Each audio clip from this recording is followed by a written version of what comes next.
ಜೈ ಶ್ರೀ ಭದ್ರಕಾಳಿ ಒಡೆಯ ಶ್ರೀ ವೀರಭದ್ರ ತಂತ್ರ ಪ್ರಯೋಗ ಕನ್ನಡ ಯೂಟ್ಯೂಬ್ ಚಾನಲ್ಗೆ ಸ್ವಾಗತ ಸುಸ್ವಾಗತ.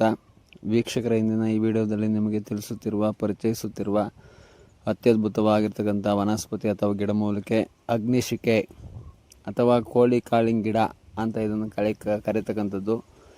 ಇದೊಂದು ಕಲರ್ಫುಲ್ಲಾಗಿ ಇರೋಂಥ ಒಂದು ಪುಷ್ಪ. ಇದನ್ನು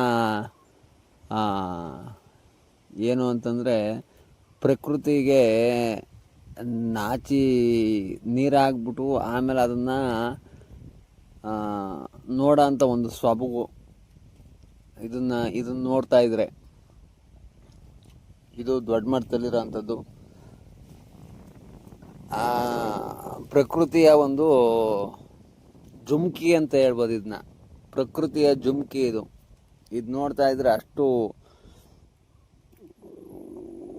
ಒಳ್ಳೆ ವಿಸ್ತಾರವಾಗಿ ತುಂಬ ಚೆನ್ನಾಗಿ ಇರೋಂಥ ಒಂದು ಸಸ್ಯ, ಒಂದು ಬಳ್ಳಿ ಇದು. ಆಯಿತಾ? ಇದನ್ನು ಕೆಲವೊಂದು ಆಯುರ್ವೇದಿಕ್ ಪದ್ಧತಿಗಳಲ್ಲಿ ಸಾಕಷ್ಟು ರೀತಿಯಲ್ಲಿ ಬಳಸ್ತಕ್ಕಂಥ ವಿಧಿವಿಧಾನಗಳು ಬೇರೆ ಬೇರೆ ಥರನೇ ಇರ್ತದೆ. ಅದೆಲ್ಲ ಗುಪ್ತವಾಗಿ ಇಡೋ ಅಂಥದ್ದು. ಆಯಿತಾ? ಇನ್ನೊಬ್ರಿಗೆ ತೊಂದರೆ ಆಗಬಾರ್ದು ಅನ್ನೋ ಒಂದು ವಿಚಾರಕ್ಕೆ ಅದನ್ನು ಗುಪ್ತವಾಗಿ ಇಟ್ಟಿದ್ದೀನಿ. ಇದು ಇನ್ನೊಂದು ವಾಮ ಮಾರ್ಗದಲ್ಲಿ ಮಾಟ ಮಂತ್ರ, ತಂತ್ರ, ಕುತಂತ್ರ ಪ್ರಯೋಗಗಳಲ್ಲಿ ದೊಡ್ಡ ಮಟ್ಟದಲ್ಲಿ ಇದು ಕೆಲಸ ಮಾಡೋಂಥದ್ದು. ಇದನ್ನು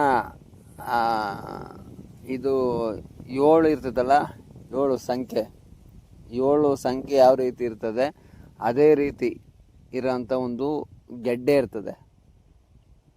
ಆ ಗೆಡ್ಡೆನ ಉಪಯೋಗಿಸ್ಕೊಂಡು ಕೆಲವೊಂದು ವಿದ್ವೇಷಣ, ಉಚ್ಚಾಟನ, ಮಾರಣ, ಸ್ತಂಭನ ಪ್ರಯೋಗಗಳು, ಅಂದರೆ ಕೆಟ್ಟ ವಿಚಾರಗಳಿಗೆ ಇದನ್ನು ಬಳಸ್ತಕ್ಕಂಥದ್ದು ಇರ್ತದೆ. ಆಯಿತಾ? ಇದನ್ನು ಇನ್ನು ಕೆಲವೊಂದು ವಿಚಾರಗಳನ್ನ ನಾವು ಕೇಳ್ಪಟ್ಟಾಗ ಇದರಿಂದ ಪಾದರಸನ ಗಟ್ಟಿ ಮಾಡ್ತಾರೆ ಅಂತಂದ್ಬಿಟ್ಟು ಒಂದು ವಿಚಾರ ಐತೆ. ಆಯಿತಾ? ನಮಗದು ಅನುಭವಕ್ಕೆ ಬಂದಿಲ್ಲ, ಯಾರೋ ಹೇಳಿದ್ದು ನಾನು ನಿಮ್ಗೆ ಹೇಳ್ತಾ ಇರೋದು ಅಷ್ಟೇ. ಆಯಿತಾ? ಮತ್ತು ಇದನ್ನು ನವಪಾಷಾಣಕ್ಕೂ ಸಹ ಇದನ್ನು ಬಳಸ್ತಾ ಇದ್ರು ಅನ್ನೋದು ಒಂದು ಮಾಹಿತಿ ಐತೆ. ಅದು ಮುಂದಿನ ದಿನಗಳಲ್ಲಿ ನೋಡಬೇಕು ಯಾವ್ಯಾವ ರೀತಿ ಆಗ್ತದೆ ಇದನ್ನು ಅಂತಂದ್ಬಿಟ್ಟು. ಇದನ್ನು ಕಿತ್ಕೊಂಬಂದು ಕುಟ್ಟಿ ಚೂರ್ಣ ಮಾಡಿ ಅದನ್ನ ಭಸ್ಮದ ರೀತಿಯಲ್ಲಿ ಸಿದ್ಧ ಮಾಡಿ ಅದನ್ನು ನವಪಾಷಾಣಕ್ಕೆ, ಅಥವಾ ನವಪಾಷಾಣ ಅಂತಂದರೆ ಈ ಪಾದರಸದೊಳಗೆ ಈ ಪೌಡ್ರ್ ಹಾಕಿ ಇದ್ರ ಜೊತೆಗೆ